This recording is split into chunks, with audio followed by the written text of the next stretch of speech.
Welcome to Politics and Beyond, an On Point the Podcast election series that delves into the heart of politics. I'm excited to bring you insightful conversations with public officials and personalities. Together, we'll explore their opinions, analysis, plans, and aspirations for a better Philippines, to empower the Filipino electorate for the upcoming national and local elections. Join me as we navigate through these crucial discussions right here on Politics and Beyond.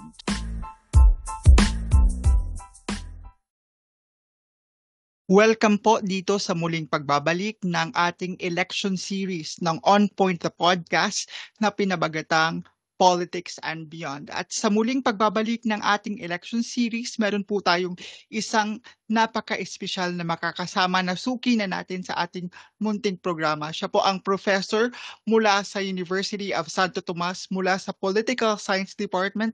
Everyone, please help me welcome Professor Paul Mica Francisco. Professor, thank you so much and muli welcome dito sa Politics and Beyond. Ayun, good afternoon, friends. Nice to be back here again. Hopefully, I am makapag-contribute ulit ako sa discussion natin about, Philippine politics or politics in general. Yes. Sa mga hindi po nakakaalam or hindi aware, ngayon po ang pangalawang araw ng ating filing of candidacy from October 1 to 8. So ang pag-uusapan po namin dito sa puntong ito ay kung ano nga ba, no? Ano nga ba talaga bilang panimula? Ano nga ba talaga in layman's term, sa pinakasimpleng paraan, ano nga ba talaga ang trabaho ng isang senador? Yun. Okay. Unang-una, syempre, senador yan. Part yan ng legislative department ng ating bansa. So collectively tawag sa kanila, 'di ba, Congress. Tapos dahil bicameral siya, dalawang houses. So parang lumalabas upper house si Senate. Tapos since siya ay elected nationally, parang siya yung unlike yung mga nasa lower house, meron silang specific na represent na constituent. Ito talagang national level siya. Syempre, ang pinaka-main na trabaho niyan is gumawa talaga ng batas. Pero syempre, aside sa paggawa ng batas, meron pa siyang ibang mga sabihin na nating importante rin na trabaho. Halimbawa, yung ginagawa nila ngayon, ang tawag doon parang inquiry in the aid of legislation. So syempre, napaka-importante nung last part na in aid of legislation. Connected pa rin siya sa paggawa ng batas, pero parang nag-iimbestiga sila, nagtatanong sila, nagkongolekta sila ng facts, kasi ang assumption nga ay pag nangolekta sila ng facts dun sa mga resource persons nila, mas maganda or mas maayos yung magagawa nilang batas. Kasama na ron yung parang, syempre during the aid of legislation, parang symbolically, although hindi ito nakalagay talaga sa sa constitution natin. Walang naka-enumerate siguro, no? Walang nakalagay talaga number 1, number 2, number 3, gano'n. Oo. Nakalagay yung in aid of legislation, pero ang hindi nakalagay doon, halimbawa, habang ginagawa kasi nila ito, parang na rin sila, parang nagsiset na rin sila ng stand nila sa iba't ibang issue. So halimbawa sa Pogo, doon lumalabas yung nila, yung stand nila. So habang nag-iimbestiga sila, lumalabas din yung kanilang yung kanilang yung kanilang perspective sa issue na yon. Although syempre sa usual na paggawa nila ng batas, lumalabas rin yon. Pero hindi nakalagay ito sa constitution natin na kailangan nila gumawa ng stand sa issues. Although siguro parang assumption na lang. Kasi pag gumagawa ka ng batas, lumalabas talaga yung stand mo dun sa issue. So yun yung aside from paggawa ng batas. Okay. Kasi natanong ko yun because kaya siguro parang yung term ko talaga always dito is kaya siguro parang petiks lang tayo in a way na mag-elect ng senador kasi hindi natin masyadong alam kung ano pa yung kanilang ginagawa or gaano kakomplikado o kaimportante sila bukod sa paggawa ng batas. maidagdag ko lang, no, sila din, kumbaga, they look, kumbaga, tinitingnan din nila yung mga treaty na pinapasok ng bansa natin. Isa din yun. Although tama po si Prof, no, hindi naman talaga siya nakalagay. Pero yun nga, parang gusto ko lang ipa-discuss kay Prof na bukod sa paggawa ng batas, napaka-importante ng roles ng atin hong mga senador. Hindi lang po sana tayo basta-basta mag-elect ng mga gwapo, magaganda, marunong sumayaw, ganyan. Mas sana laliman pa yung ating pag-intindi, no? Yung ating pag-research patungkol sa kung sino man ang ating hihahalal na mga senador. Dahil may mga point talaga sa ating politika na napaka-complex at ang mga ganitong trabaho ay binibigyan ng complex din na solusyon. Yun. Tapos dagdagan ko rin yung ano, no, tama yun, isa rin sa mga trabaho nila yung parang sila yung nag-a-approve ng ano, ng mga international treaties. Kung hindi nila in-approve yun, through two-thirds, no, two-thirds na boto, hindi ano talaga, hindi mara-ratify yung treaty sa atin. Kumbaga, pag na-approve yun, doon siya yung ano, ang tawag nila doon yung parang principle of incorporation na masasama or magre-reflect din sa batas mo yung mga galing sa international treaties. So, agree din ako doon that kailangan talagang kung sino may iboboto natin, lalo na malapit na yung 2025 na midterm elections, boboto ka ng dalawang senador. Yes. Napaka-importante that yung pipiliin mo is talagang magagampanan yung tungkulin, hindi yung magmumukha silang display doon or magiging ano lang sila doon, no? Tatambay lang sila doon Yes. sa Correct. session, di ba? Or kung ano-ano sasabihin nila. Merong iba naman na mag-a-attendance lang tapos aalis na. So, pag-isipan din natin. Siguro kasi kulang din yung ano, maliban siguro sa kulang sa awareness yung marami, kung ano ba talaga nangyayari sa session, hindi rin naman kasi ganun ka, ano ba, sabihin na natin, hindi rin ganun ka-interesado yung mga tao dun sa mga nangyayari sa session. Unless siguro kung malaking issue, katulad ngayon, talagang malaki yung media mileage na nakukuha ng mga current senators, tapos yung iba sa kanila, re-electionist, talagang very visible sila kasi nga, yun yung paraan, no? Or at least isa sa mga paraan. Kumbaga at least kailangan talaga i-capture ng iba-ibang media, no, na parang at least para ma-gravitate yung mga tao na importante ito.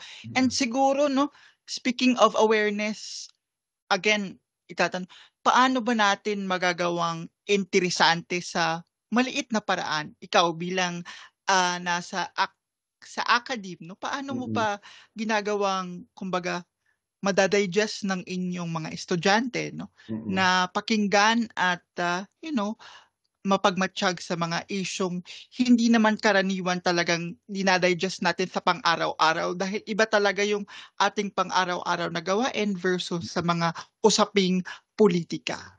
Oo. Actually ano yan, challenge talaga yan. Lalo na kung hindi naman sila talaga, hindi sila political science major or at least social science major.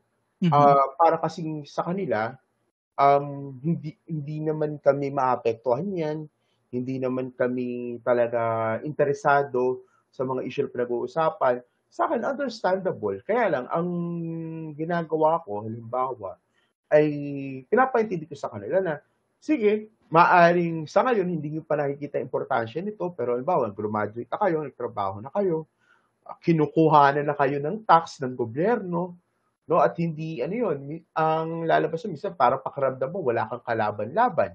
Kasi syempre, halimbawa, income tax yan, automatic, ibabawas sa iyo yun.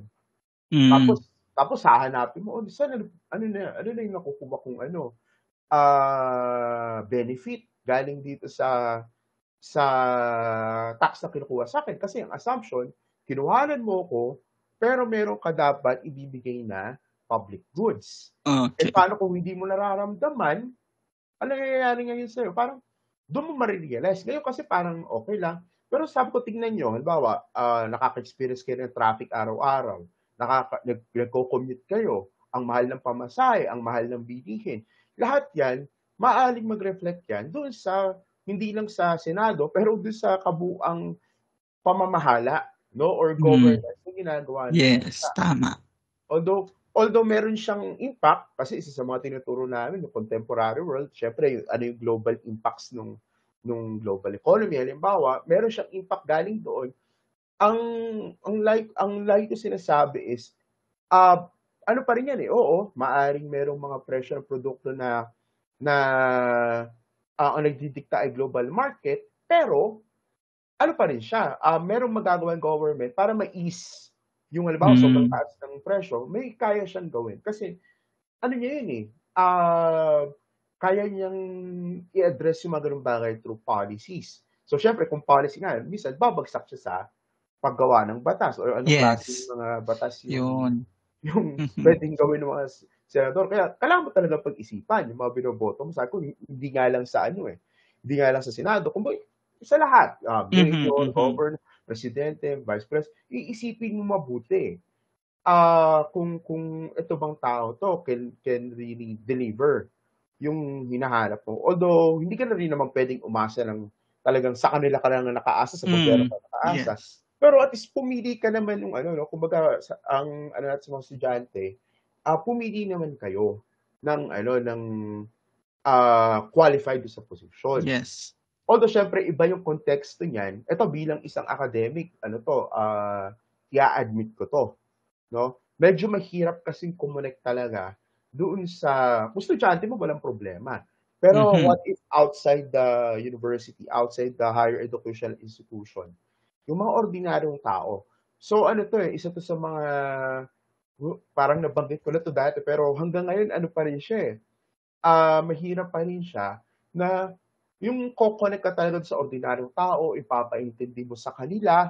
Meron akong mga nakuhang pagkakataon na gano'n, kaya lang kasi hindi naman 'yun ano, eh, hindi naman yung pangmalawakang kumbaga halimbawa isang community lang, Hmm, 'di ba? So 'yun yung ano ngayon, yung challenge sa ano 'no, sa lahat ng academic na parang, papaano natin ipapaintindi sa kanila yung importansya nito na ano ba, hmm, sino ba dapat yung iboto. Kasi siyempre may sariling mundo yung mga 'yun, eh. Ah, hmm. yung mundo nila is iba dun sa ginagalawan natin, tapos hindi tayo puwedeng bumaba dun na parang sasabihin mo, "Oh, ito yung tama." Oo, No, parang ito yung sundin mo. didiretsuhin mo sila na ito Hmm, yung mga tama, ganito yung mga oo, hindi kasi hindi naman nila yan hindi naman sa hindi ma-absorb, parang masho-shock sila kasi yung iisipin lang nila is paano kumain, mm, paano yung baga yung simpleng buhay na parang day to day life lang silang hindi mo sila puwedeng direktahing sabihan ng kumbaga sabi nga nila dahan-dahan hanggang sa mm, maka-penetrate ka from the ground, yun. mm.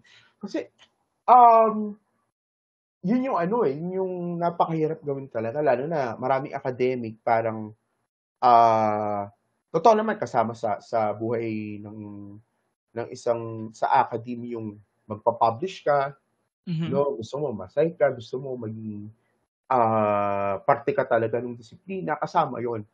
Ang minsan nagkukulang tayo yung pag-reach out dito sa mga ordinaryong tao na pagkakausapin mo sila hindi mo kumbaga wala ka dapat dating na ano, yun yung kumbaga ang hirap gawin nun, eh, para sa maraming academic. Kasi siyempre iba yung ano, eh, kahit papaano, napakataas ng iyong narating, ngayon mhm, napag-aralan, pero kasama siya, eh, sa sabihin na nating social responsibility mo na mhm, mabigyan sila ng ano 'no, tamang pag-intindi tapos paano mo sa kanila ipapaliwanag mhm. ng napakasimple yung ng bagay na Yes, talagang maiintindihan nila. Kasi minsan yes.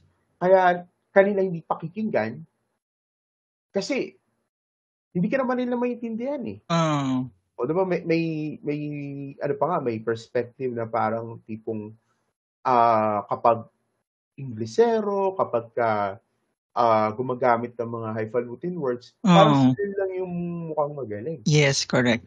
'di ba? Pero hindi naman sila maka-connect talaga doon sa ordinaryong tao. Kaya nga Mhm, ano siya 'no, nananatili siyang ano, challenge. Mhm.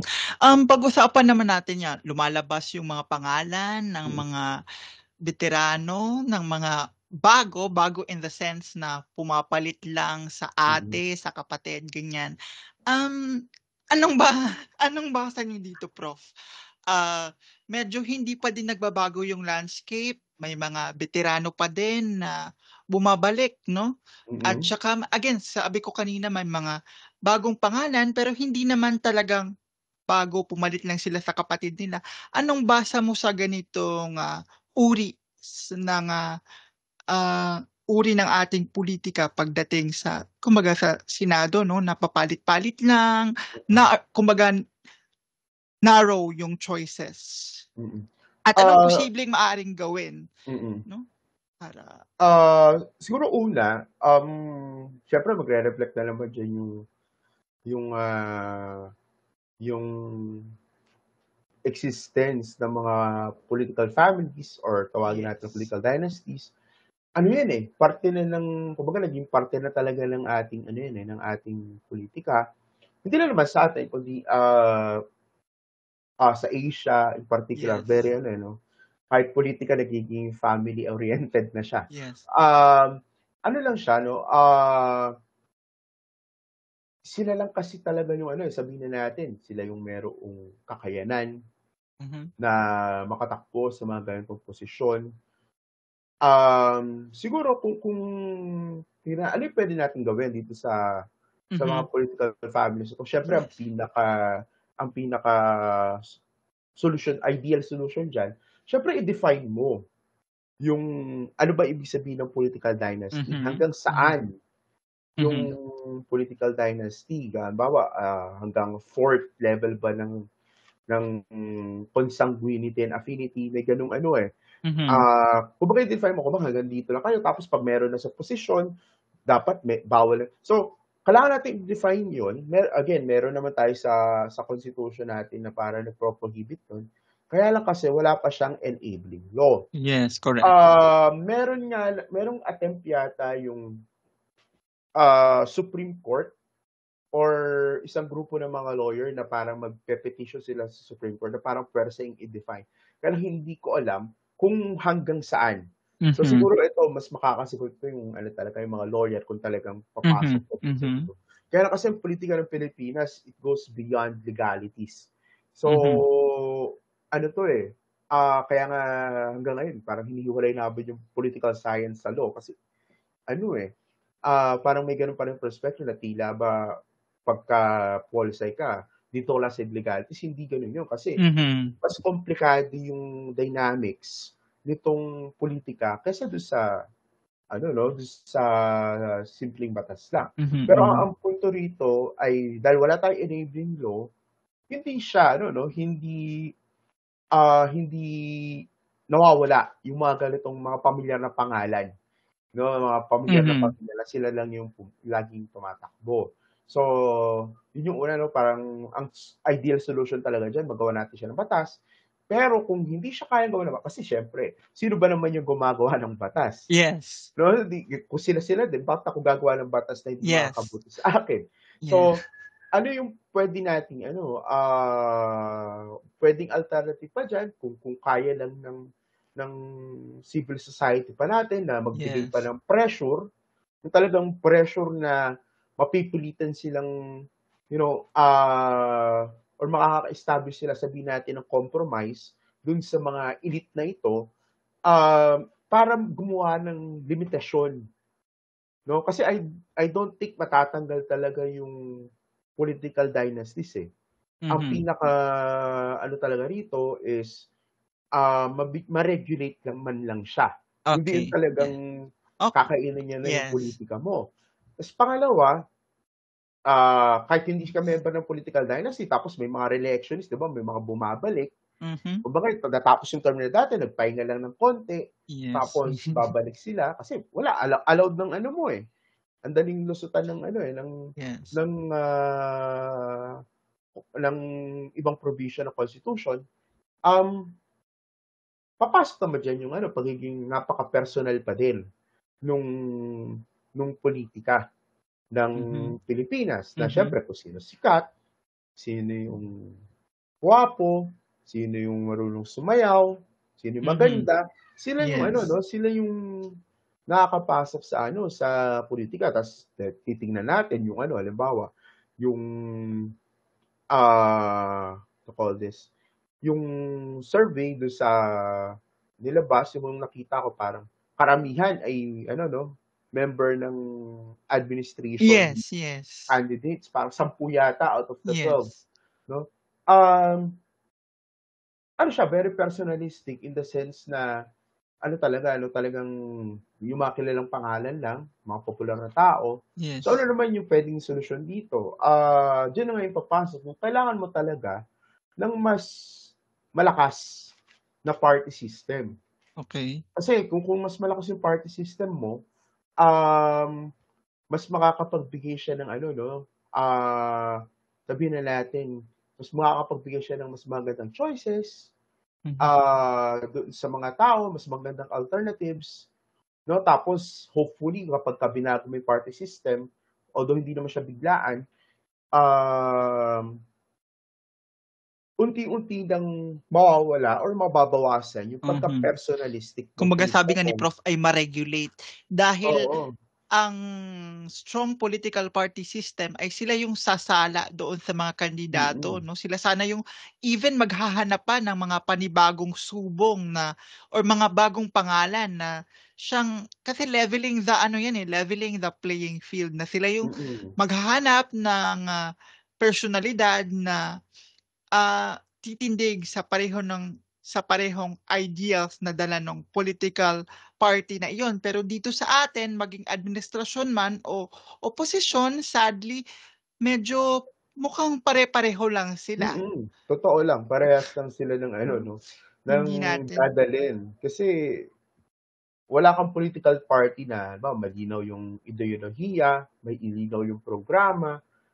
Um, Sabihin natin mahirap siya kasi ano siya, systemic talaga yung inaano and sa'kin naman, ang issue kasi minsan, masyado tayong naka-focus dun sa tao, nakakalimutan natin baka naman nasa sistema na yung problema kasi kung iisipin din naman natin, yung tao, ah, limited lang din siya ng rules na sine-set nung institusyon, nung mhm, system. mhm. Kumbaga, halimbawa bakit nakakatakbo yung political dynasty? Kasi ina-allow naman siya, eh. Hmm, okey because the system allows for it kumbaga. Oo, Okay, okay. So kailangan talaga but are we are we late in doing this 'no? May pag-asa pa ba honestly sa iyong, pag-aaral, pagre-research mm. diyan, are we late? Ano ba, may pag-asa pa ba ang Pilipinas na at least man lang 'no, mapaganda, mabago in 10 years time, 20 years? Um, kung sa late, hindi naman siya late in the sense na talagang wala ng mangyayari. Kaya lang kasi ito yung issue ng mga ano, eh, ng mga sabihin na natin na, ah, part nung mga huling nag-democratize na Mhm, bansa. So,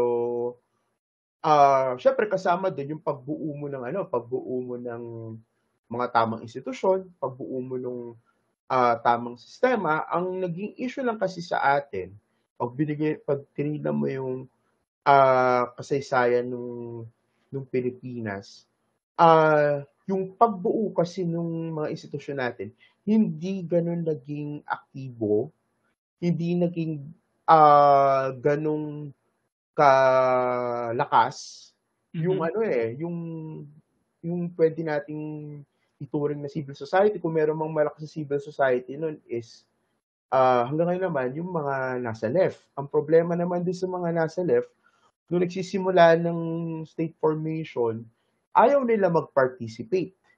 Pinili hmm, nila na ano 'no, na dito tayo sa armed conflict, sundin natin yung principles na binigay sa atin nung ating leader, mhm, um, hindi kaagad sila nag-participate ng dun sa pagbuo ng mga institusyon, hindi nila na-challenge yung mga mhm, elites. na nandyan, wala namang kayang challenge na iba. Kasi nga, yung ibang part ng civil society, either kontrolado rin sila ng elite, no? Or sobrang disorganized nung nasa baba. Ayun, ano to, pag tinignan mo kasi sa ng Pilos, ganun eh. Parang ang bumuo talaga is yung mga nasa elite nasa elite ng gobyerno, mga intellectual elites yan. So, ngayon, ano yung pwede natin gawin? Talagang kailangan natin ng, sabihin na natin, pwedeng mag-challenge dun sa pwedeng mag-challenge dun sa authority meron tong mga current elites natin. Pwedeng si civil society, pwedeng ka maghanap ng isang leader na talagang charismatic, na pwedeng maging nasa forefront, or yung academe may role din dito. Siyempre, hindi tayo pwedeng magstay lang dun sa eskwelahan lang. No? Hindi tayo pwedeng mag-limit lang dun sa classroom. Kailangan gumalaw siya. No? Meron naman mga professional organizations eh. Diba? Yung mga professional organizations na can actually do more. Na pwede sila talagang pumasok doon sa political arena para makapagbigay ng input, no, makapag-contribute dun sa debate. Tapos, kung gaano man ito katagal, hindi mo talaga siya pwedeng sabihin na, ako kahit 10 years, I don't think, yes. papasok Kumbaga, sa loob ng 10 huwag na taon. natin bigyan ng timeline, no? Oo. Kumbaga, gawin na lang natin yung kayang gawin sa ngayon Kasi at kailangan mo talaga tsaka siyang na lang tayo unti-unti. mag-isip kung naka-build up na, no? Yan. Ang hirap kasi na na nag-e-expect tayo ng talagang mabilis na pagbabago. Kasi kahit sino pang ma-elect diyan, kahit gaano pa kabuti yung kanyang, sabihin na natin, intensyon, minsan it won't matter kapag nandiyan na yung nandiyan na yung limitations sa sistema. Kahit ba sabihin halimbawa, ito yung presidente talagang gustong-gusto ng mga tao, iutos sila, ito ganito yung baguhin niyo. Pagbaba nun sa ibang level, hindi ka rin sigurado na masusunod yun. Kasi merong mga, halimbawa, hindi natin nila, pero merong mga tao sa bureaucracia na may security of tenure na ako eh. Diba? Kumbaga, bakit ko susundin yan? I can just stick to sa ginagawa ko dati. Diba parang, ano siya eh, minsan kasi nakikita lang natin yung sa nasa parang commanding heights. Yun lang. Pero yung mga nasa babang level, hindi natin sila masyadong napapansin, which is importante din sila. Kumbaga, sila yung actually pwede natin ma-pressure talaga na gawin nyo ng maayos yung trabaho nyo, na kailangan ma-deliver nyo yung services, ganyan. No? Tapos unti-unti namang aangat yun. Kasi kahit halimbawa sabihin natin na pressure yung nasa commanding heights, pag sinubukan niyang mag-impose halimbawa sa baba, hindi niya mamomonitor lahat yun. Again, kahit sinong presidente pa yun, kahit gano'n pa kabuti ang intention mo, hindi mo makokontrol lahat ng yan. Yes. Hindi na natin lalagyan ng timeline kasi minsan nadadali tayo sa timeline. In 3 to 6 months, in 6 months ganito, wala. Yan, di ba? Nadadali tayo sa timeline. Kumbaga, gawin na lang natin kung ano man yung kayang gawin tapos mag-build up na lang from there. Yun, start now, no? Yun, tama yun. Kasi nadadali tayo sa mga timeline na yan eh. Balikan ko lang konti yung mga, kumbaga, gusto ko dito sa is, I want you to paint our viewers and listeners the ideal characteristic of a senator na dapat iboto. Hindi naman sa fino-force natin na ito, but again, para maging guide lang sa kanila na dapat ito yung mga characteristic considering the atmosphere now, the problems now that we are facing. Kumbaga, i-paint mo nga kami, Prof, nung characteristic ng isang senador na dapat iboto. Yan, without naming names. Okay. Number one, siguro when we vote for a senator o sabihin natin kung meron mang ideal na senator, sa akin ang magandang ano ng senator would be someone who's an expert in a particular field. Halimbawa sa health, sa ah, ano ba, sa possible kahit engineer, may scientist. Kumbaga may mga ganong klase ng expertise. Bakit 'no? Kasi pag tinignan natin yung paggawa ng batas, Mhm. um, puwede naman sila mag-hire halimbawa ng, staff nila, legal staff, lawyers, researchers, ganyan. Pero mas maganda halimbawa yung mga gano'ng klase ng meron kang, malinaw na expertise in different disciplines. Kasi, yung advocacy na meron ka, yung policies na ipu-push mo, yung mga laws na ipu-push mo, will be beneficial doon sa kabuuan. Kumbaga hindi lang isa yung titignan mo na aspeto na halimbawa, karamihan sa mga lawyer natin lawyer tuloy, karamihan sa mga senator natin puro lawyer, Mhm. 'no? Up to a certain extent meron silang limitation Mhm. doon sa kanilang puwedeng i-push, 'no, na Yes, policy. tama. Sabihin natin alam nila yung kanilang trabaho, alam nila yung konsepto ng batas, pero what about yung ano 'no, um expertise or advocacy in different ano 'no, in different, aspects of society, Mhm. 'no? Maganda nga yan kung meron kang agriculturist na na Oo. 'di ba, na senator para merong tututok sa agrarian reform. Kumbaga 'pag nag-assign ka ng kasi meron silang mga committee, mas madaling makita kung ano talaga yung Hmm. kanilang gawin. So parang gano'n, again, we're talking about the ideal here. Yes, So okay. yun yung ideal ko parang dapat Yes. expertise na gano'n. Pangalawa, yung ano 'no, yung sana yung taong sabihin na natin, eto mahirap masukat pero, yung dedicated dun sa Hmm. trabaho niya na gagawin niya lang talaga yung trabaho niya, okey? Up to a certain extent sabihin natin baka may self-interest yan, pero well, 'di naman mawawala yun. Um, yung makakaya niya na i-regulate yung kanyang self-interest for the sake of something, bigger. Hmm. Pangatlo, ano pa bang puwede nating isipin 'no, um, yung hangga't maaari sana yung talagang merong prinsipyo na Yes. 'Yun, 'pag pinakamabigat nanindigan sila 'yun. dun sa issue, maninindigan naman sila. Hindi yung Yeah. maglalaro sila ng pulitika na, "Uy, baka ayaw ni presidente ng ganito, so Mhm. magpapaka-safe ako." Hmm. 'No? Oo, kulang tayo ngayon sa ano, sa matatapang na senador talaga. Yung Mhm. talagang ano naman, yung talagang sasabihin mo, "Hindi, ayoko nito, ito dapat ang pinu-push natin." 'No? Hmm. So, kasama rin dun siyempre yung kaya mo mag-isip ng isang alternatibo kasi ano yan, problema rin yan sa atin, opposition.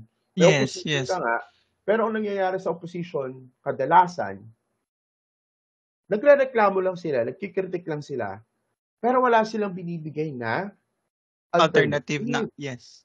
which is napakaimportante yun na ano 'no, kaya minsan sabihin na, puro lang yang kontra. Kaya pati yung Hmm. mga tao nadadala na mga ordinaryong tao, "Ay, etong senador na 'to, puro lang 'to kontra, hindi naman talaga siya nagbibigay ng Alternatives na. alternative na praktikal, na Mm. realistic." Kasi mahirap naman yung Mhm. meron namang alternative tapos delulo naman or delusional naman Yes. yung Yes, correct. alternative mo, 'di ba? Halimbawa paano natin iso-solve yung traffic o ba't hindi tayo maglagay ng ano, ah, magtayo pa ng anong tawag dun? Yung, mas marami pang railway system. Siyempre hindi mo naman puwedeng Hmm.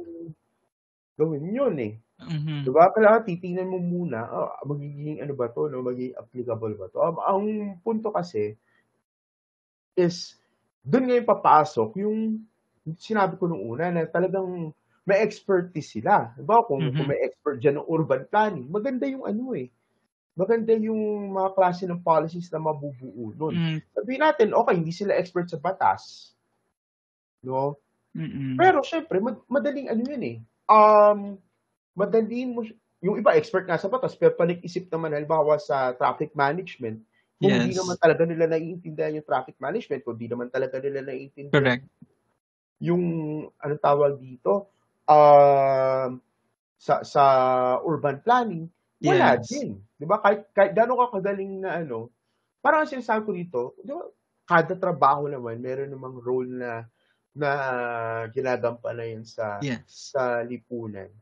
Yun nga lang kasi ano 'to, napaka-idealistic nung Yes. naiisip ko na, ah, na talagang ito yung gusto ko na maging klase ng mga legislators natin. Pero sige sabihin natin kung realidad lang sa realidad, kung stick muna tayo sa kung ano yung i-o-offer sa'tin.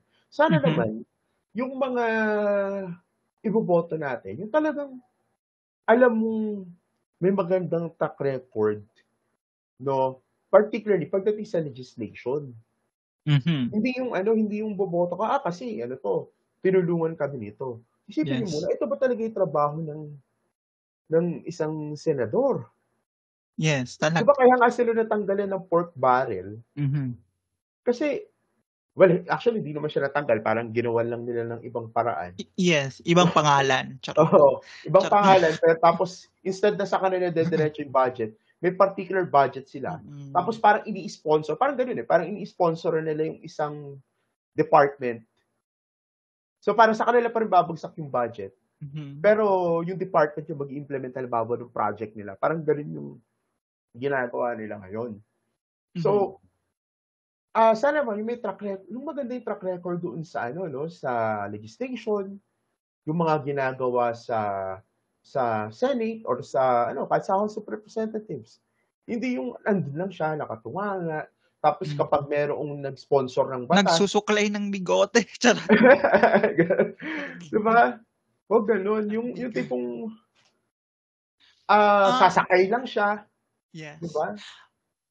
Panghuli na lang 'no, bilang isang mamamayan, bilang isang akademiko, paano mo inaabsorb lahat ng mga balita ngayon sa nagdaang Mm, mga araw at ano yung advice mo sa isang ordinaryong Pilipino kung paano niya din dapat i-absorb lahat ng mga mm, balita, lahat ng mga development sa mm. pulitika dito sa ating bansa, yun.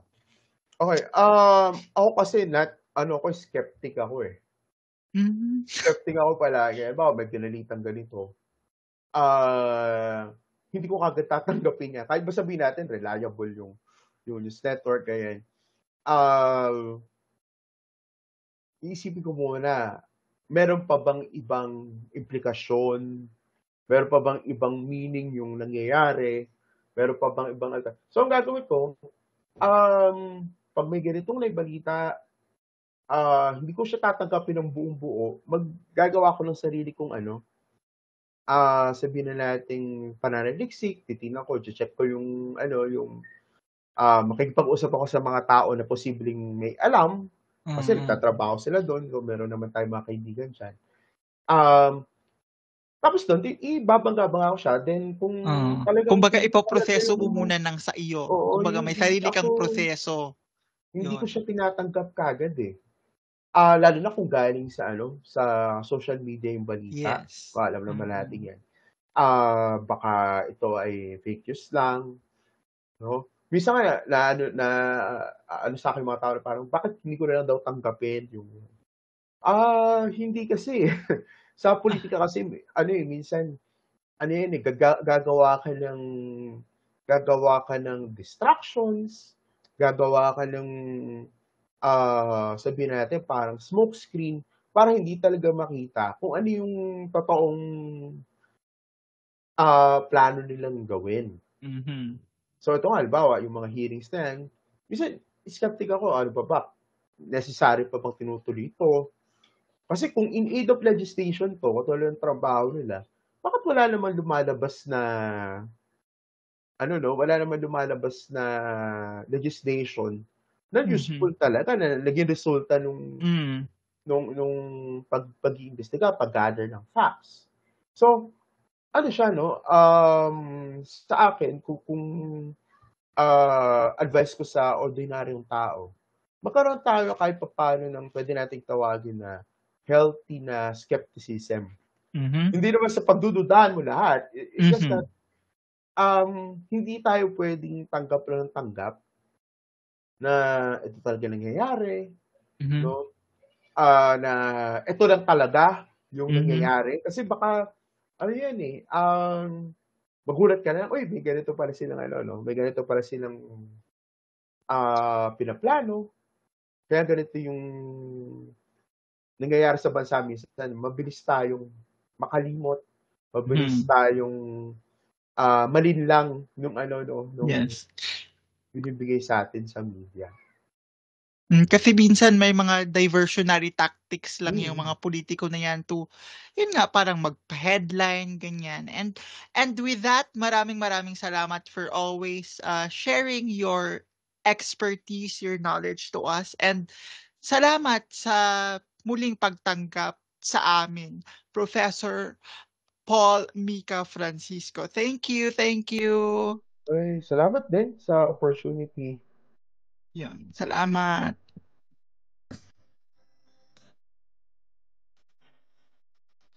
Thank you for tuning in to this week's episode of Politics and Beyond.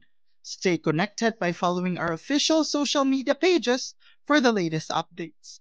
I'm your host, Franz Mariga, and I can't wait to dive into our next conversation here on Politics and Beyond.